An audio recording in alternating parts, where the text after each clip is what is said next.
नायब वज़ीर आज़म और वज़ीर ख़ारजा इसहाक़ डार और ईरानी वज़ीर ख़ारजा अब्बास इराक़ची के दरमियान टेलीफोनिक राबता हुआ, जिसमें ख़ित्ते की मौजूदा सूरत हाल और बहनी उमूर पर तफसीली तौर पर गुफ्तगू की गई। तर्जुमान दफ्तर ख़ारजा के मुताबिक टेलीफोनिक गुफ्तगू के दौरान इसहाक़ डार ने मसाइल के हल के लिए मुसलसल मुज़ाकरात और सिफारती रवाबित पर जोर दिया।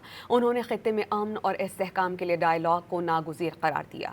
दोनों रहनुमाओं ने पाकिस्तान और ईरान के दरमियान करीबी रवाबित जारी रखने पर इत्तेफाक और ख़ित्ते में अमन और इस्तेहकाम और ताउन के फ़रोग़ के अज़्म का मुआवजा किया। बातचीत के दौरान ईरानी सदर और पाकिस्तानी वज़ीर आज़म के दौरान आज अहम टेलीफोनिक राबते पर इत्तेफाक कर लिया गया।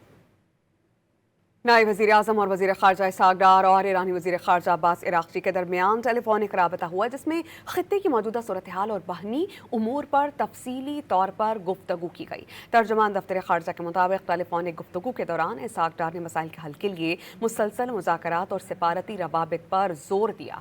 उन्होंने ख़ित्ते में अमन और इस्तेहकाम के लिए डायलॉग को नागुज़ीर करार दिया। दोनों रहनुमाओं ने पाकिस्तान और ईरान के दरमियान करीबी रवाबित जारी रखने पर इत्तेफाक और ख़ित्ते में अमन और इस्तेहकाम और ताउन के फ़रोग़ के अज़्म का मुआवजा किया। बातचीत के दौरान ईरानी सदर और पाकिस्तानी वज़ीर आज़म के दौरान आज अहम टेलीफोनिक राबते पर इत्तेफाक कर लिया गया।